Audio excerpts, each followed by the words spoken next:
مشہور برطانوی موسیقار کے قبول اسلام کی کہانی، مسلمان بننے میں یہودی بھائی کا بھی کردار، ڈوبنے سے بچنے والا قصہ۔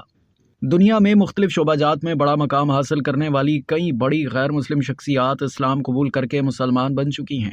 ان میں برطانیہ کے مشہور موسیقار کا بھی نام آتا ہے۔ پاپ سنگر اور موسیقار کیٹ اسٹیونز کا پہلا البم 1967 میں ریلیز ہوا تھا، جس کی کامیابی کے بعد کئی برسوں تک ان کے ایک کے بعد ایک البم مقبول ہو گئے، جس کے بعد اسٹیونز نے 1977 میں اسلام قبول کرنے کا اعلان کیا اور اپنا نام یوسف اسلام رکھا۔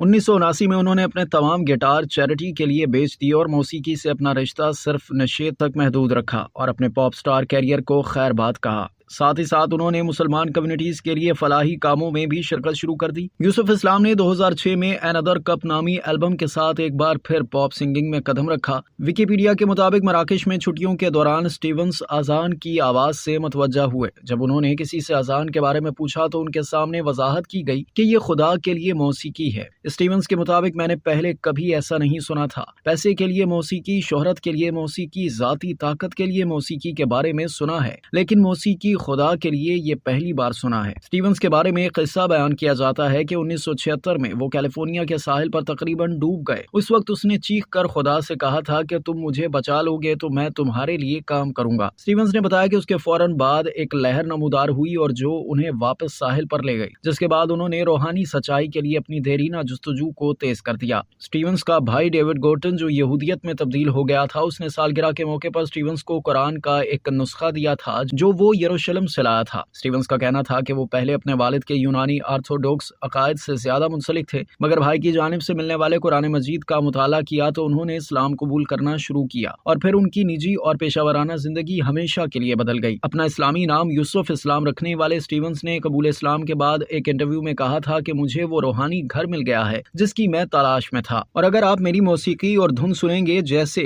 پیس ٹرین اور آن دی روڈ ٹو فائنڈ آؤٹ، یہ واضح طور پر میری سمت کے لیے ٹرپ اور روحانی راستے کو ظاہر کرتا ہے جس پر میں سفر کر رہا تھا۔ اب تک کے لیے اتنا ہی۔ مزید جاننے کے لیے سبسکرائب کیجیے ڈیلی جنگ یوٹیوب چینل اور لائک کیجیے ڈیلی جنگ فیس بک پیج۔